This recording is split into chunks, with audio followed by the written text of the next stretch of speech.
utamanya kenikmatan iman, kenikmatan Islam dan kenikmatan ihsan. Satu lagi ditambah kenikmatan oleh Allah Subhanahu wa taala, yakni dimampukan dan diikhlaskan untuk hadir ke majelis taklim. Alhamdulillah.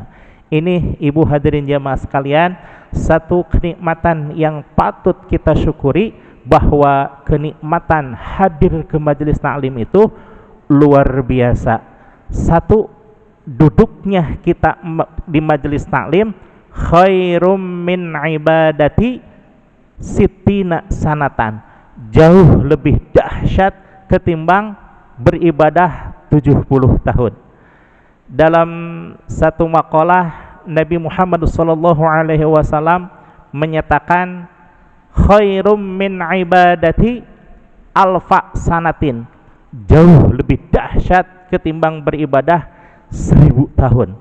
Bahkan di dalam hadis yang disampaikan kepada Ibnu Mas'ud, Rasulullah SAW berpesan, ya ibna Mas'udin, julusaka sa'atan fi majlisil ilmi wala taktubu harfan khairum min itski alfi raqabah, jauh lebih dahsyat ketimbang memerdekakan 1000 orang budak. Sekarang kan udah nggak ada ya para budak-budak. Sekarang mungkin terlalu banyak batasan untuk beribadah kesana kemari, siangnya siam, malamnya qiyam, tapi semua itu bisa diwakili dengan 1 jam duduk dan hadir ke majelis taklim. Alhamdulillah. Maka Bapak Ibu hadirin jamaah sekalian, di dalam majelis-majelis, wabil khusus majelis taklim, ada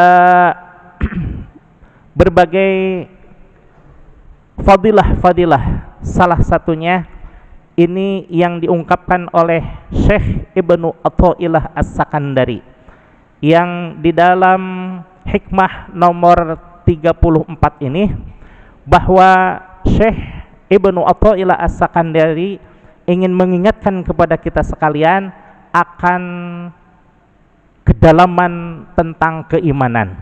Bagaimana keimanan yang dipesankan oleh Syekh Ibnu Athaillah, bahwa Syekh Ibnu Athaillah As-Sakandari mengesampingkan atau mengajak kepada hadirin jemaah sekalian untuk sekali-sekali tinggalkanlah sifat-sifat kemanusiaan untuk ke tingkat yang lebih tinggi lagi.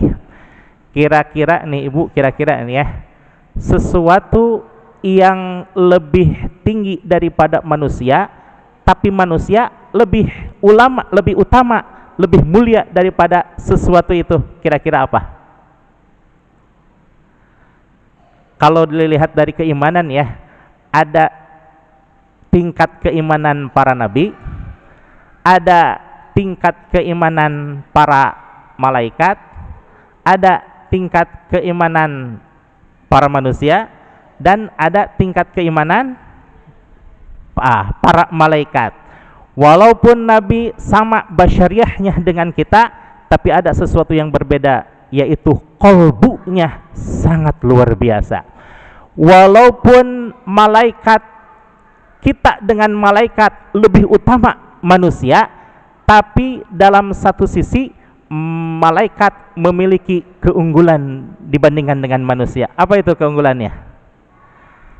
Dilihat dari penciptaannya, para malaikat la ya'suna abadan ilallah, tidak pernah bermaksiat selamanya kepada Allah Subhanahu wa ta'ala. Padahal malaikat diciptakan berusia ribuan tahun, bahkan dikatakan puluhan ribu tahun, tapi sedikit pun la ya'suna abadan ilallah, tidak pernah bermaksiat kepada Allah. Beda dengan ala qadarnya ya. Kalau ala qadar mah subhanallah, baru juga bangun tidur sudah berbuat dosa lagi. Apa tuh? Anak ini mau diselimutan barang-barang katanya. Saya aja katanya. Itu sudah dosa. Padahal malaikat tidak pernah berdosa selamanya. Sedangkan manusia ada keterbatasan, yaitu mahalul khata, mahalul khata wan nisyan. Kadang manusia terpeleset kepada salah dan lupa. Ini yang membedakan antara manusia dengan malaikat. Maka di dalam hikmah yang nomor 34 ini, Syekh Ibnu Athaillah As-Sakandari menyeru kepada hadirin jemaah sekalian. Apa itu seruannya? Ukhruj min awsafi basyariyatika. Keluarlah dari sifat-sifat kemanusiaanmu. Masya Allah. Bagaimana untuk bisa keluar dari sifat-sifat kemanusiaan? Dilihat dari penciptaannya ya. Manusia tadi mahalul khata' wa nisyan. Sedangkan malaikat gimana? La ya'suna abadan ilallah. Tidak pernah bermaksiat sedikit pun kepada Allah. Wallahu alam, berapa ribu tahun, puluh ribu tahun manusia malaikat diciptakan, tidak pernah bermaksiat kepada Allah. Walaupun dari sisi keimanan ada kelebihannya manusia dibanding dengan malaikat. Apa itu? Kalau malaikat la yazidu wa la yankusu. Yankusunya jangan ke sini, jangan ke sini. La yazidu wa la yankusu. Tidak pernah berkurang, tidak pernah bertambah. Jadi stuck aja gitu. Begitu beriman kepada Allah, iman aja kepada Allah. Tapi kalau manusia, subhanallah, yazidu wa yankusu. Nah, karena kalau malaikat seperti ini ya, la yazidu wa la yankusu. Kalau manusia mah ada yazidu wa yankusu. Yang dinilai di sini ada kelebihan manusia itu yazidunya itu loh. Ketika bertambah keimanannya kepada Allah, melebihi keimanan para malaikat, melebihi keimanan semua makhluk-makhluk Allah, cuma tidak pernah melebihi keimanan para nabi dan para wali. Kenapa keimanan para nabi dan para wali tidak pernah terlampaui oleh kita? Karena itu mah sudah khusus, akhosil khawas, manusia yang sempurna, manusia yang dikhususkan oleh Allah Subhanahu wa taala. Qalbunya, lubnya, sirnya senantiasa dipenuhi oleh kecintaan Allah, Allah, Allah, Allah, Allah. Selamanya di dalam qalbunya ada Allah. Sementara manusia baru Allah, Allah, Allah. Subhanallah. Saya itu mas saya gitu ya. Ya Pak Ibu sama. Mau kirain tes beda saya. Nah, Ibu mohon maaf ya, ini agak sedikit ke dalam sedikit, bahwa keluarlah dari sifat-sifat kemanusiaanmu. Menuju apa? Menuju sifat-sifat kemalaikatan. Mohon izin, saya pernah mendapatkan ijazah dari Al-Mukarram Datuk Tuan Guru Zuki di Malaysia untuk mendekatkan diri kepada Allah. Ketika manusia berada dalam biasa-biasa saja, maka ada upaya untuk mencapai muraqabah yang lebih tinggi. Mendekatkan diri kepada Allah itu muqarrabah, atau kalau merasa diperhatikan oleh Allah, muraqabah. Muraqabah senantiasa diperhatikan. Dengan cara apa? Dengan cara rumusannya seperti dalam huruf hijaiyah. Apa itu huruf hijaiyah? Alif, ba, ta, sa, jim, ha, kho. Ini hampir sama dengan tauhid ya, seperti kemarin. Di dalam ketasawufan itu ada tingkatan-tingkatan yang harus dilalui oleh manusia supaya mencapai derajat muraqabah, mencapai makom senantiasa di diperhatikan oleh Allah Subhanahu wa taala. Dengan cara apa? Pertama, takhalli, sifat-sifat yang tercela dikeluarkan dari sisi kita, dikeluarkan dalam kehidupan manusia. Sifat-sifat apa? Sifat-sifat malas, sifat-sifat iri, sifat-sifat dengki, dan lain sebagainya. Sesudah manusia atau kita terlepas dari sifat-sifat yang tercela, baru dimasuki sifat-sifat yang terpuji. Dengan istilah makomnya adalah tahalli. Tahalli menghiasi ada iklan sebentar. Tahalli menghiasi diri dengan sifat-sifat terpuji. Nah, sifat-sifat terpuji inilah yang kita ambil dari sifat-sifat kemalaikatan. Sifat-sifat kemalaikatan itu apa? Sifat-sifat yang senantiasa beribadah kepada Allah, la ya'suna abadan ilallah, ya'buduna ilallah wala ya'suna ilallah. Senantiasa beribadah kepada Allah dan tidak pernah bermaksiat sedetik pun kepada Allah. Ini salah satu dari pengertian definisi malaikat. Subhanallah ya. Kalau manusia mah sudah jelas, semuanya udah paham. Al-insan mahalul khata' wan nisyan. Sedangkan malaikat la ya'suna abadan ilallah. Oh, luar biasa. Nah, saya melihat ibu ya, melihat jauh senior saya, Profesor Dr. Kiai Haji Juhaya S. Praja dari Pondok Pesantren Al-Qutub, guru besar di UIN Bandung. Beliau karena sudah mencapai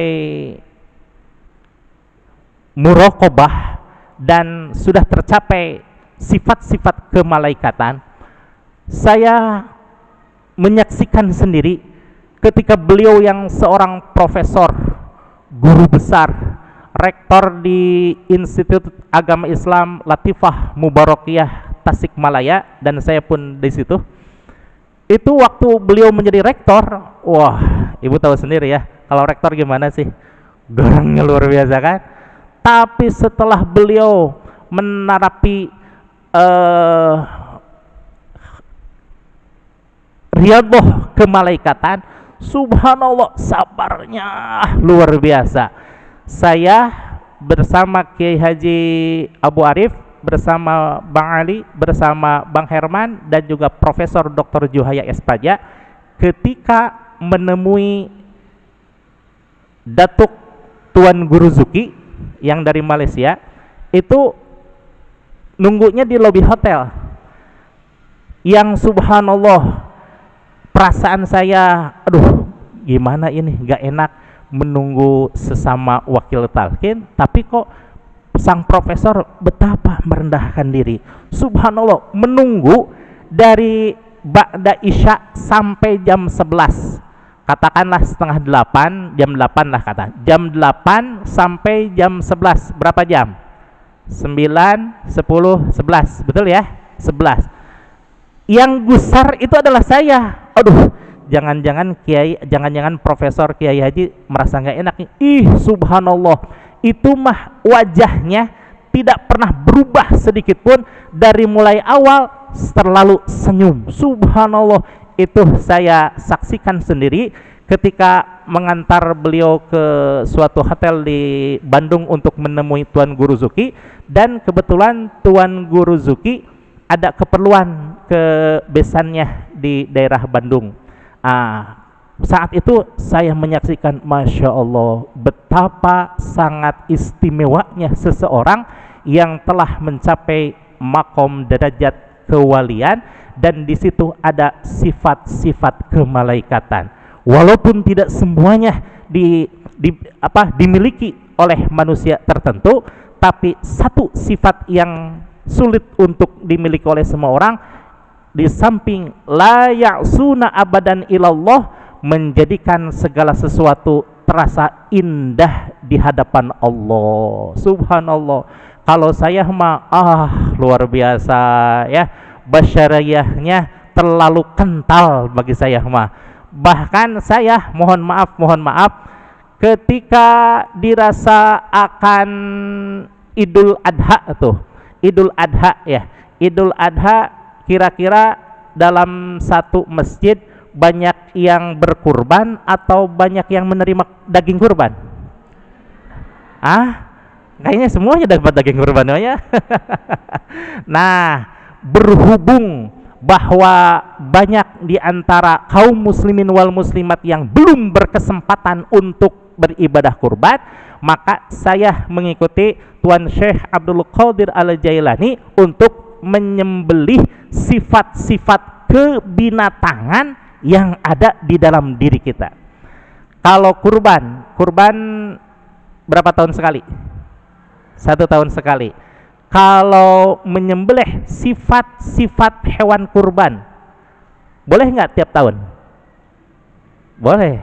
Boleh nggak tiap bulan? Boleh nggak tiap pekan? Boleh nggak tiap hari? Boleh nggak tiap jam? Boleh nggak tiap saat, tiap detik? Itu hanya boleh untuk saya karena saya banyak sifat-sifat kebinatangan. Kalau ibu mah nggak boleh. Kenapa? Ibu mah sudah sifat-sifat kemanusiaan, sedikit lagi mencapai sifat-sifat kemalaikatan. Insya Allah. Tuh lihat, nggak ada sifat-sifat kebinatangan, nggak ada. Berhubung saya mah banyak sifat domba, sifat kambing, sifat unta, sifat uncal dan lain sebagainya, saya alhamdulillah sedang belajar berkurban sifat-sifat kebinatangan setiap hari. Untuk apa? Untuk memenuhi anjuran dari Tuan Syekh Ibnu Athaillah As-Sakandari supaya bisa keluar dari sifat-sifat kemanusiaan menuju sifat-sifat kemalaikatan. Salah satu sifat kemalaikatan itu apa? Betapa sangat sabar dalam menghadapi ujian dari Allah Subhanahu wa taala. Ini saya saksikan sendiri. Profesor Dr. Kiai Haji Juhaya S. Praja, betapa beliau sangat sabar, dilihat dari wajahnya, raut wajahnya tidak berubah sedikit pun menunggu sekian lama dalam suatu keperluan, tetapi wajahnya senantiasa tersenyum. Mudah-mudahan kita semuanya bisa mencapai sifat-sifat kemalaikatan yang salah satu di antaranya la ya'suna abadan ilallah, tidak pernah bermaksiat selamanya kepada Allah.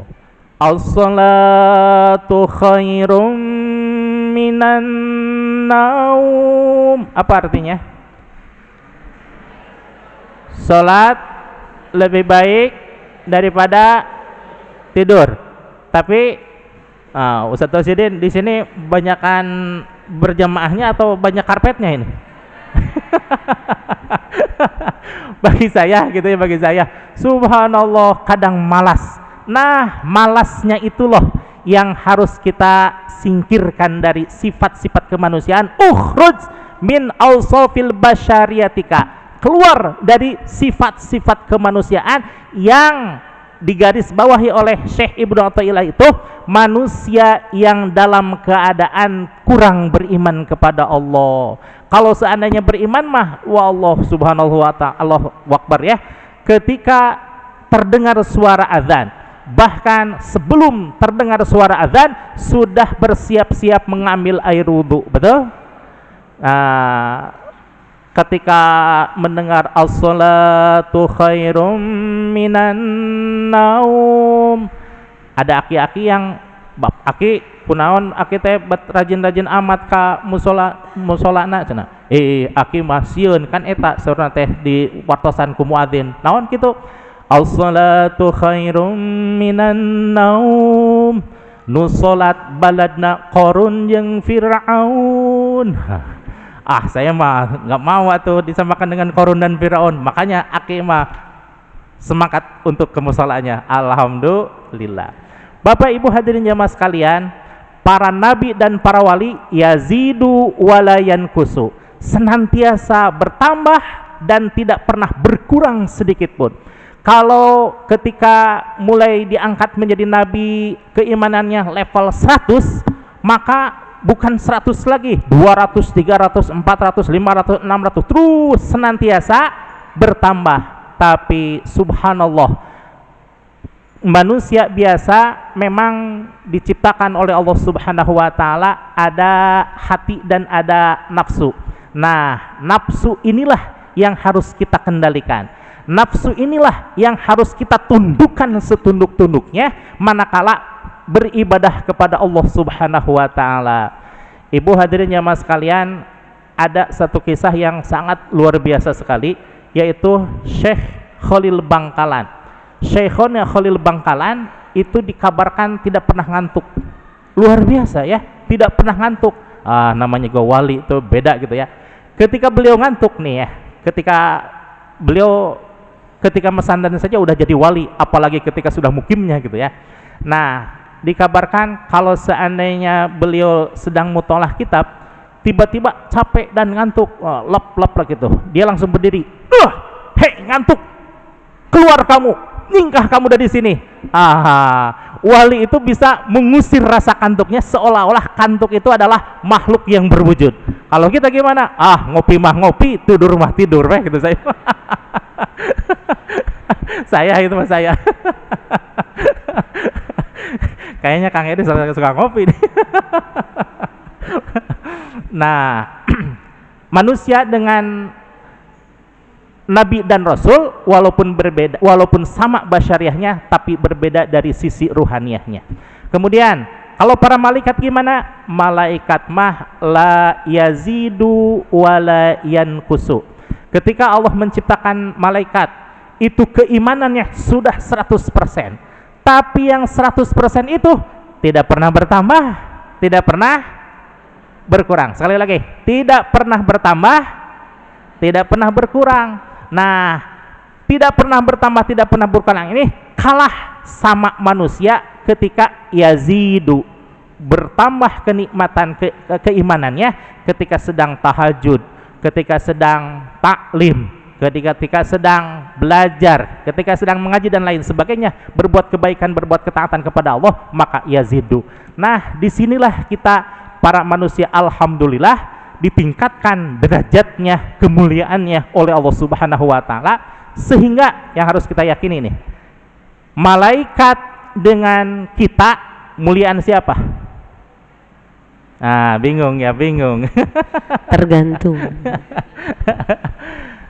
Tadi kalau manusianya sedang meningkat keimanannya, berarti kita lebih mulia sekalipun dengan rajanya para malaikat siapa? Malak Jibril alaihi salam, lebih mulia, tetaplah lebih mulia manusia. Tapi kalau sedang melenghoy, sedang letoy, subhanallah, itu berarti kemanusiaannya kalah oleh keimanan para malaikat. Bisa dipahami Ibu? Bisa. Berarti kita lebih mulia siapa? Tergantung ya. Insya Allah mudah-mudahan selamanya, semuanya, segalanya mulia kita ketimbang para malaikat. Cuma amin, insya Allah ya, ada satu lagi, yaitu keimanan siapa? Malaikat sudah, para nabi sudah, manusia pada umumnya sudah. Satu lagi makhluk Allah yang dinilai dari keimanannya siapa? Siapa? Yaitu iblis atau setan. Ya, iblis itu atau setan bagaimana keimanannya? Ini mah la yazidu, tidak pernah bertambah, wayan kusu, dan senantiasa berkurang. Dulu ibu hadirin jemaah sekalian, ketika Allah menciptakan Azazil, siapa itu Azazil? Iblis, tapi belum laknatullah, karena ini ahli ibadah.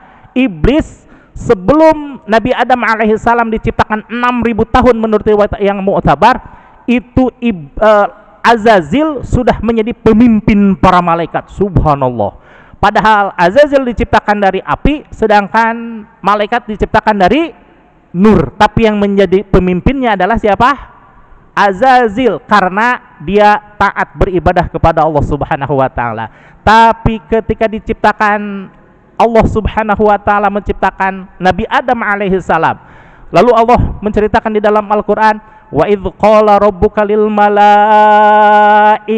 isjudu fasajadu illa iblis. Subhanallah, ketika Allah Subhanahu wa taala menciptakan Nabi Adam alaihi salam, padahal kalau kata anak zaman sekarang, Nabi Adam itu anak kemarin sore baru diciptakan, sedangkan iblis sudah diciptakan ribuan tahun sebelum Nabi Adam diciptakan, 6.000 tahun atau ibu. Kira-kira senior mana antara Nabi Adam dengan Azazil? Azazil. Nah, ketika Allah memerintahkan para malaikat untuk bersujudlah kamu kepada Nabi Adam alaihissalam, wahai malaikat, bersujudlah semuanya illa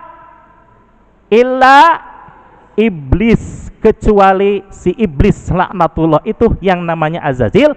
Maka ibarat kata, Tuhan, gengsi dong, masa saya harus menghormati Nabi Adam? Badunya juga, kalaupun mau Nabi Adam dong yang menghormat saya kan lebih senior, betul nggak?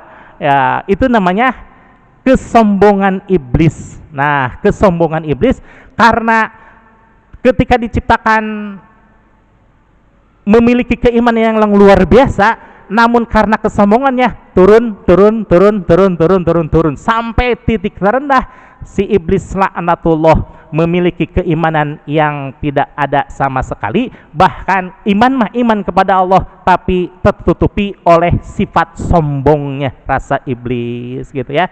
Jadi insya Allah mudah-mudahan kita semuanya terjaga oleh Allah Subhanahu wa taala dari sifat-sifat kesombongan, dari sifat-sifat iblis laknatullah. Amin. Wa qala Nabi sallallahu alaihi wasallam, Nabi Muhammad sallallahu alaihi wasallam mengabarkan, si setan ini kelemahannya dibocorkan. Apa tuh kelemahannya? Ahlaqtun nas bidzunub. Aku hancurkan manusia dengan godaan-godaanku sehingga manusia terjerumus pada dosa-dosa, mengakibatkan hancur luluh lantak manusia, hancur kehormatannya, manusia hancur jabatannya, manusia hancur segala-galanya karena godaanku dia melaksanakan dengan dosa-dosa. Tapi, nah ini rahasianya, tolong digarisbawahi, dan ini jangan dikasih tahu sama yang lain ya, karena ini rahasia. Kita biasanya ibu-ibu jangan bilang-bilang ya, ini rahasia. Terus yang tahu 100 orang. Ya, jangan bilang-bilang ini rahasia. Wa ahlakuni, subhanallah, ternyata ini rahasianya. Tetapi manusia bisa menghancurkan aku, manusia bisa meluluh lantakan aku, manusia bisa menghancur leburkan aku biqauli al istighfar wa qauli la ilaha illallah. Manusia bisa menghancurkan ketika mereka mengucapkan kalimah istighfar dan kalimah la ilaha illallah. Dengan kalimah istighfar, subhanallah, manusia yang sudah berdosa, ternyata istighfar Allah Maha Pengampun, diampuni lagi dosanya. Istighfar lagi, diampuni lagi dosanya. Istighfar lagi, diampuni lagi dosanya. Cuma kalau istighfar, mohon maaf. Ini hitung-hitungan ya. Kalau astaghfirullah artinya saya mohon ampun kepada Allah. Dosa yang dihapuskan Allah ada berapa? Ada 1. Kemudian menggunakan kalimat penguat memuji kepada Allah, astaghfirullahalazim. Berapa dosa yang diampuni Allah? Katakanlah 2 ya, karena manusia itu memuji Allah. Kemudian kalau memujinya ada 2, astaghfirullahalghafururrahim.